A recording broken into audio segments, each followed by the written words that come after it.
Welcome to my channel.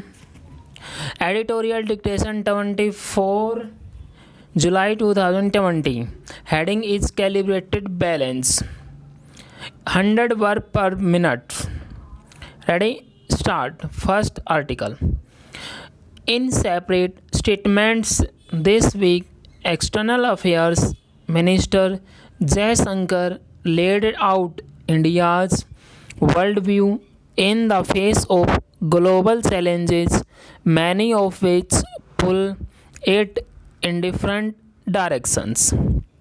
Mr. Jaishankar's contention was that non alignment as a concept belonged to a bygone era and that multipolarity in the world necessitated that India would have to take a definite stand and even take risks on issues such as connectivity, maritime security, terrorism, and climatic change.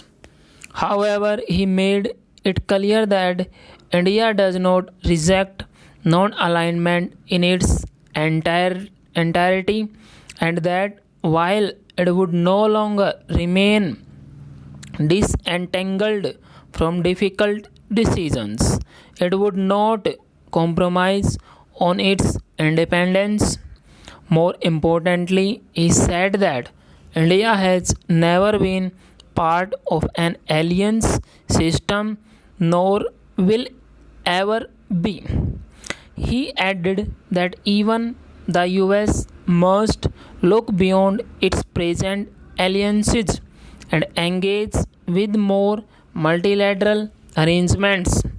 Mr. Jaishankar explained that while non alignment worked for India during the Cold War era between the US and the Soviet Union, the fact that India and China share a land boundary would always be a factor in a new Cold War between the US and China. He spoke of Indo-US cooperation in many fields and the growing maritime collaboration in particular, but left unsaid the hard reality that military collaboration on land would prove problematic given India's disputed boundary with China, the venue of a nearly 3-month long standoff between the PLA and the Indian Army. Mr. Jaishankar's comments are a clear eyed assessment of India's constraints and avenues for its potential growth.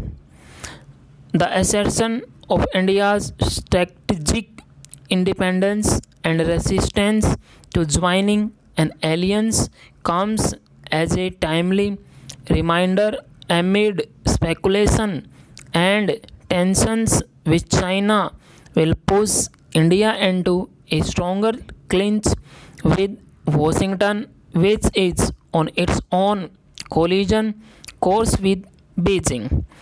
It is significant that despite multiple references by US Secretary of State Mike Pompeo to the India China clashes, the deaths of Indian soldiers at Galwan Valley last month, and his call for India and the US to jointly counter China, the government has rightly chosen not to raise its tensions with China in any form other than bilateral talks with Beijing.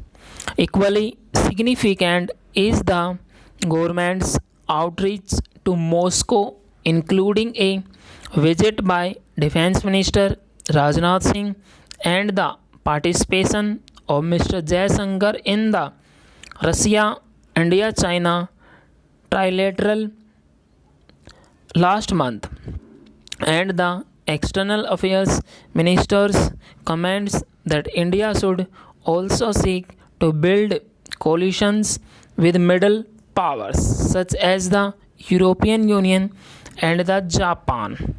A time of crisis often clarifies priorities. At a time of a double crisis for India, battling the novel coronavirus pandemic in the country and Chinese aggression at the border, the message from New Delhi is one of a carefully calibrated balance. Full stop.